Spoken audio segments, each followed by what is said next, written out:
on, and everyone give Robert a hand here. Come on. Al, turn around. Turn around this way. Everyone turn around. Name? Anthony. Anthony. You're my favorite right now. No, Robert is right now. Robert, welcome.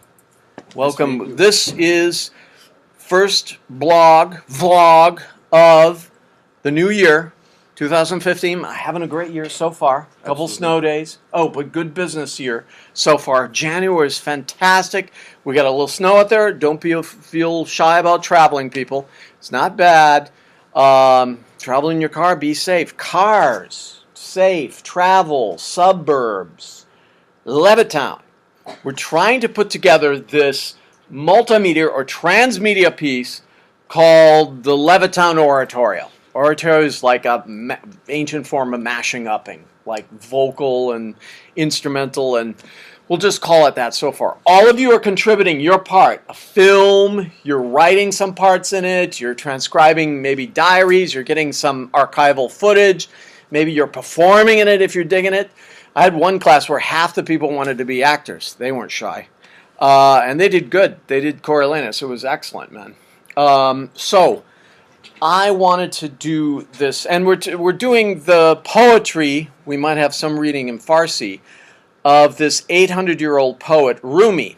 Reason why? Because to me, his writings are all about the spirit, all about like I'm paraphrasing a lot, or I'm just making an evaluation of Rumi's poems are about people who do things because they see the joy in it, right? A nice sunset, a groovy lover, a good meal, things like that. Rumi's writing about all these things, and his poems seem so contemporary, and his poems seem a lot like the American beats. You know the American beat poets? No. Ginsberg, Kerouac, Burroughs. They were very influenced by Zen Buddhism and Buddhism in general right after World War II. But we're here specifically to talk about this spatial document called Levittown. Give me a couple. Have you ever been there, Robert? I've been there a number of times, actually, yes. Cool. I'm from Nassau County, which is pretty nifty because it's, 25 minutes tops from Levittown. Levittown's a pretty big town from what I've been told. There's a few school districts. I've seen the aerial shots. They're like little boxes all in these squiggly lines, right? Jose, you've been there. Who's been there? Who's actually been through Levittown? Maybe a quarter of the class. No one said, oh, we avoided it. We didn't even know what it was. I said that this was the cookie cutter for post-World War II America. It was a severe era of conformity. And if you read Plato's Republic, which I hope all of you have, if you want a utopia, you find an enemy. Who is that enemy? The United States. Who is... Well, they were enemies to other people. But Allied powers. I'm not good at history. I don't know. You know it. You've seen the History Channel. Who was America's number one enemy? Who? The Axis. Well, that was during World War II. Oh, well. Right. 45. What did Patton say we should do? Still fighting a war against the Germans. Actually, Germans said, hey, we're coming on your side. Not sure. Roll right into Moscow, right? Y'all got to read, watch your History Channel on the YouTubes. It's fantastic little 2-hour encapsulations of all. Be attentive of history, or else you'd be condemned to repeat the mistakes, same mistakes. Why and how would I say this specific old cultural document called Levittown is a cookie cutter? It was the example for an area where soldiers would come back from World War II, settle down, marry, have kids, get a car, get a job, and it blossomed into a nice functioning city, and there were tons of them throughout the nation after World War II. Can you tell me what the world was like in America before World War II? It was depressed. It was the 30s. And Huge at the tail end of the 8, depression, 10-year, 11-year depression. Can you imagine that? It's something like a third of the working population was unemployed. I'm watching that very groovy Roosevelt special on, I don't know what, HBO. Watch it. It's great. And it was just utterly devastating. Utterly. How many of your grandparents were here then? Few of your grandparents? It was demoralizing. Nothing, you guys know, there's nothing more demoralizing than unemployment, right? Especially when you're able-bodied and you've been studying and you want to be employed. You're all going to face it. So it's comforting to go back to history, say that. How would, okay, so we won the war. Japan, which was only responding to us cutting off the petroleum in Indonesia, took the wrong strategy. It had its own colonial strategy, just like Europe. It captured Korea. It was expanding to the bigger sphere. It did not want the American Navy to cut off its oil tankers from Indonesia. It mistakenly thought it was going to fight a limited war against America. That was wrong.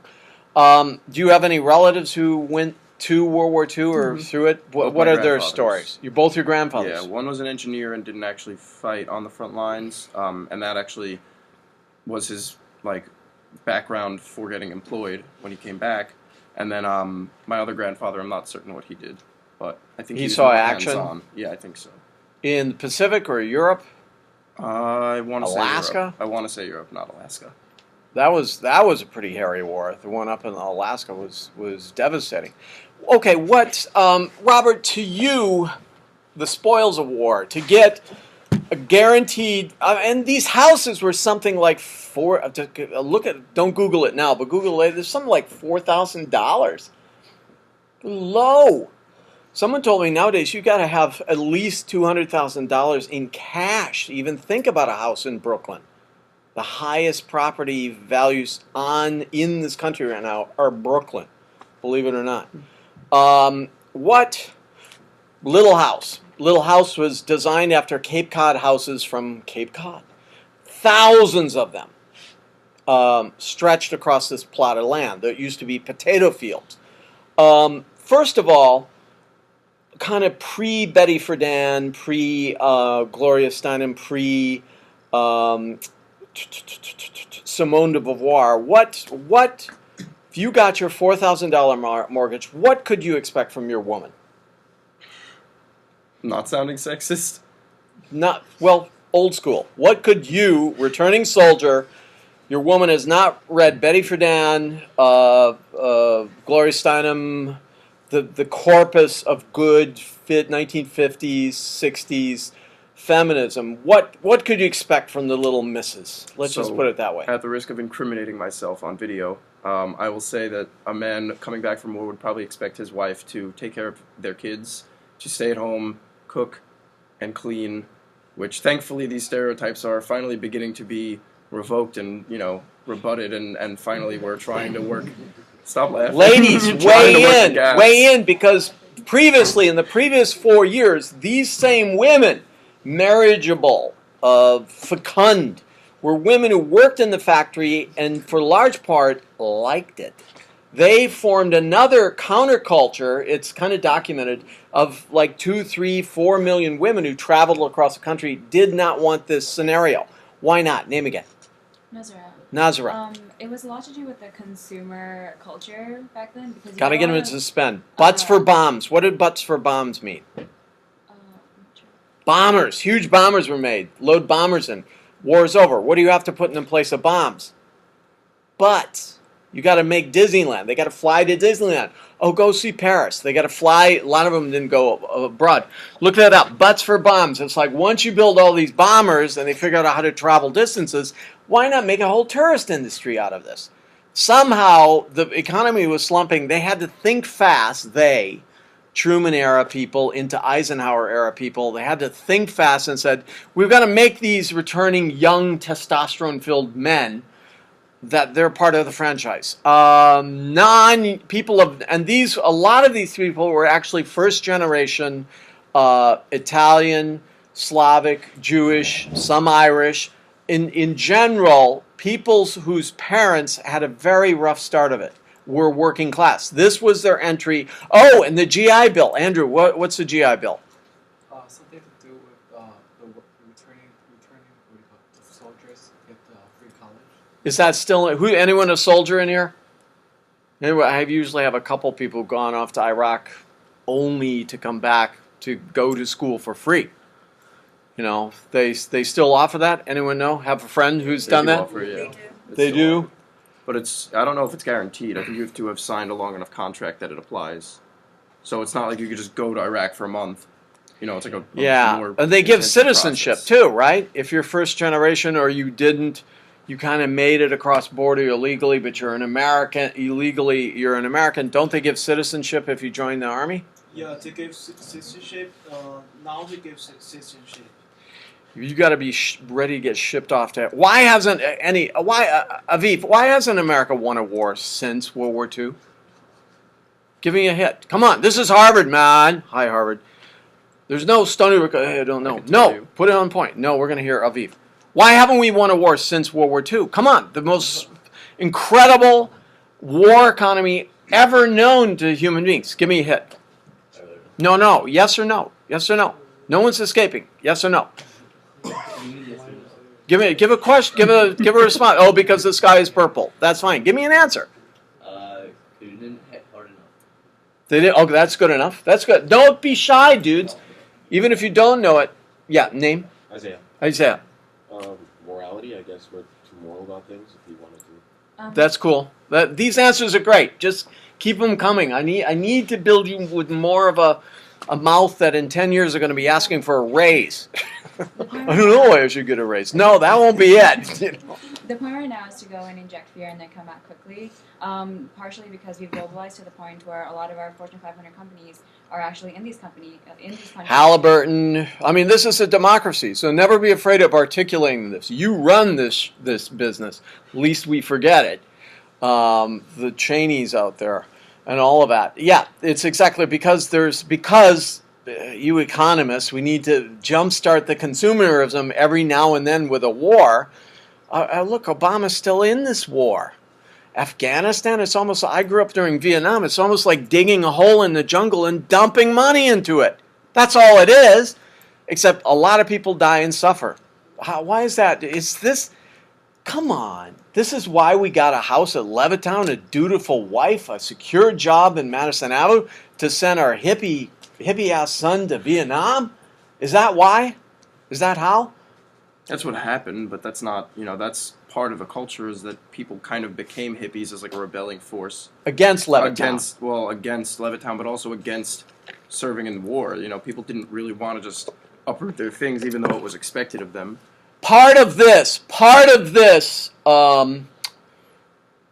exercise in studying Levittown, people of color in here, women in here, men in here, because we're for a certain I'm a masculinist too, is to study this thing called Levittown and suburbanization and study race and class and gender. What happened to the people of color in interior of these industrial cities? Were they allowed to go and buy freely into Levittown and the suburbs? You have an idea. Yes, that is what happened. Don't be shy, gang. I'm your coach. I'm coaching you out of shyness to, even if you have to BS it, it's like Jeopardy. Hit that button first, and then you give it. Serish. I don't know much about Levittown, but I've heard that the people who built it, they were Jewish, and they wanted to create the community to be mostly white or white only, just because they didn't lose to Jews either, because they wanted to make a community full of white people for white people, because how they put it, I think, is white people only want to live in non-mixed communities, just to bring more business in. So and that, I mean, whether that was written down or not, that decayed our inner cities. Yeah. Inner cities became places. Yeah. That was all due to Robert Moses, and the Bronx actually became a hub for movement for all these communities, immigrant communities coming from everywhere. It got chewed up by the highways. They wanted to put the highways straight through Manhattan also. What did the car do to sexism or racism? Jump in. Name again. John. John. What did the car do to sexism or racism? Honestly, I guess. I'll say this, and this is good blogging material. The benefit of being a New Yorker over being in L.A. racially is that you got to walk down the sidewalk with a lot of races, right? You got to bump shoulders, hopefully not too hard, with everyone else in your beautiful city, right? So that leads to harmony. What happens in L.A.? Name. Anthony. Anthony. I've never been to LA. Don't the Stony Brook answer. Fake it then. They don't bump shoulders. Yeah, because they're driving cars, right? People are more laid back in LA. They're laid back, but have you seen the road rage there? It's crazy. It comes out, man. Because you're armored yourself with these cars. You drive through ghettos really fast. You lock the doors. You do. I mean, it creates a space. In this a semester-long thing, gang. I want you to see not so much in terms of the classical race identity or gender identity or even class identity. Let's look at space first. This is a very groovy place to do it. This campus. It's the second most diverse campus in this country. Rutgers is the first. Did you know that? So it's very diverse here, and racial things are troublesome right now. So one way I think of looking at it is looking at it spatially, looking at to the entitlements of space. Where are you at because you're of a certain race? How many? Korea is very monoracial. Why is that? You don't know why it's 95% Koreans? Did people want to move to Korea 60 years ago? No. It was in pretty bad straits. There were people actually leaving the South to go flee to the North for greater economics, yes. Because they were starving in the South right after the Korean War. Korean War killed 3 million people, right? Something like that. Divided a whole country. Dynamic, intelligent, engaging, good-looking people split down the middle, hard-working. And what do they think of the Premier Chung now? No, Park Chung-hee. Oh, like they're saying before him, they needed some like, what do you call him? Strongman. Yeah, like a guy like him to like get the economy better, get better economies and like all people employed. But like some people say that he was a great man, but some people say that he wasn't very good because he dictated it. And it's his daughter's president now. Yeah, his daughter's a current president, so I'm not going to talk anything about her right now. Okay. But they're divided. Some people say, "Oh, we needed him to like get better economies," but the others say, even he got the better economy, he was a dictator, so that's not right for democracy. So. Right. So there's what do we think about? Oh, so Levittown, suburbanization, strip malls, McDonald's. Do you know? Name. Nicolene. That two countries who've had McDonald's on their border have never gone to war with each other. Freakonomics. That's in your Freakonomics book. Who read that book? Freakonomics. It's an all right book. Mary Ellen, why is that so? Because the food's terrible. Actually, I heard in different countries, McDonald's has way better quality than it does here. Serves beer too. But what? I don't really see how that would a McDonald's would affect the war. Nicolene. If they have war, then that affects business for McDonald's, and McDonald's is this huge, mega company. But it's not like McDonald's is going to sit down between Putin and the premier of Ukraine. Oh, wait, that might have divided. I think there are McDonald's in both Russia and Ukraine. Is there, Serge? First time for everything. One McDonald's per my city. There's like 2 million people. In what's your city? Samara. Are you Ukrainian or Russian? Russian. Ah. Are you on the border? No. No. Okay. Who raised their hand? No, there's a term for it. It's they have the similarity, but there's no causation. Right. So maybe let's just say we're almost out of time. Just that there's this whole script that you've taken on, gang. Whites, blacks, Asians, Indians, whatever, Latinos. You've taken on the script not only to be those people, but also to be non-American. Because I hate it when people overseas say, "Oh, that was such an Americanism thing to do," and I said, "You guys do it better." But this script that's taken on, and I contend, let's think about it. The script was taken on through the space, and not just the script handed to you. Let's give Robert a big hand at 20 minutes. See you, Mom. And we